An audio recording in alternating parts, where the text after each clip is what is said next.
Today we are unboxing Lenovo S5 smartphone, so let's get started. The Lenovo S5 houses an 18:9 aspect ratio supporting IPS LCD display of 5.7 inches. It offers FHD and resolution of 2160 x 1080 pixels.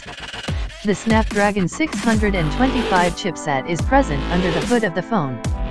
It comes in 3GB and 4GB RAM options and 32GB, 64GB, and 128GB storage variants.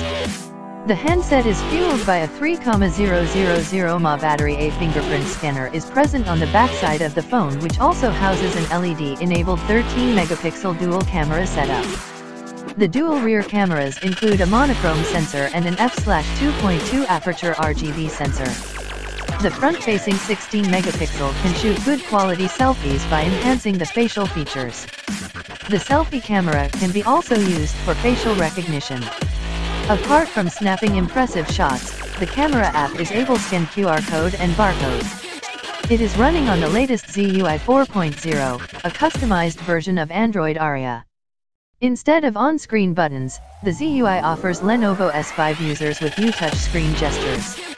As far as the pricing, the 3GB RAM and 32GB storage model of the Lenovo S5 is priced at 999 yuan, $157.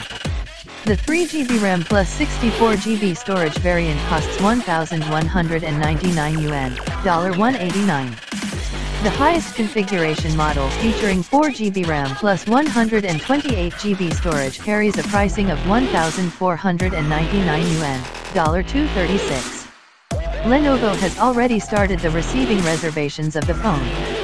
The handset will be available for buying from March 23rd if you like the resolution of 2160 x 1080 pixels. The Snapdragon 625 chipset is present under the hood of the phone.